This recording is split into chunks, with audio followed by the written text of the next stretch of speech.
to appreciation. That's our topic. And the next 2.5 minutes can change your life forever because really the only reason why you suffer is that you're focused on yourself. Well, that's the truth, folks.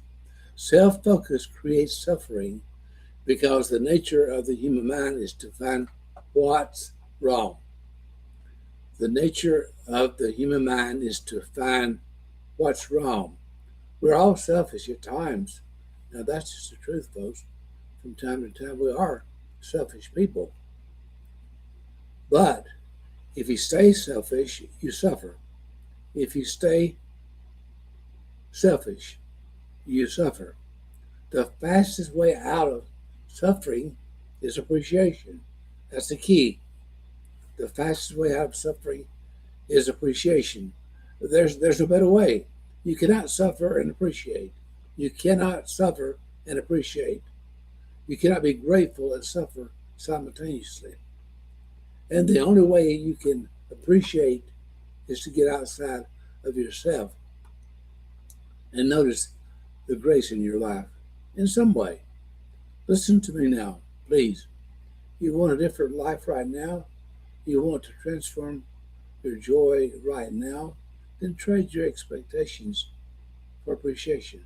Trade your expectation for appreciation, and you have a whole new life. In the relationship space that we call now, we call this a negative sentiment. Our brains scan for relationships that threaten because they train for survival over connection. So we look for what could possibly harm us.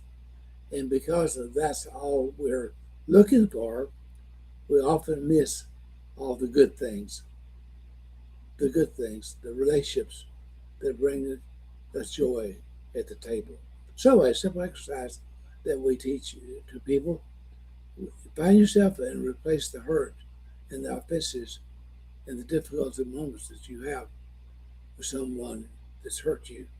Stop the thoughts dead in their tracks and instead begin to think of all the things that are good and lovely and praiseworthy, the things that you love about your spouse or someone in your relationship.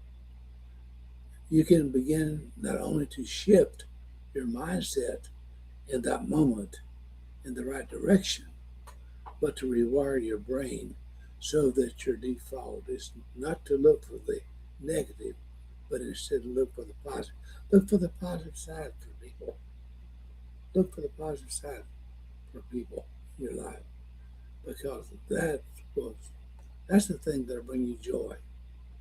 That's the thing that'll bring you joy and happiness. Positives reach positives and negatives reach negatives. And I've been teaching that for many years. And I still teach you today because that's what I live on for myself.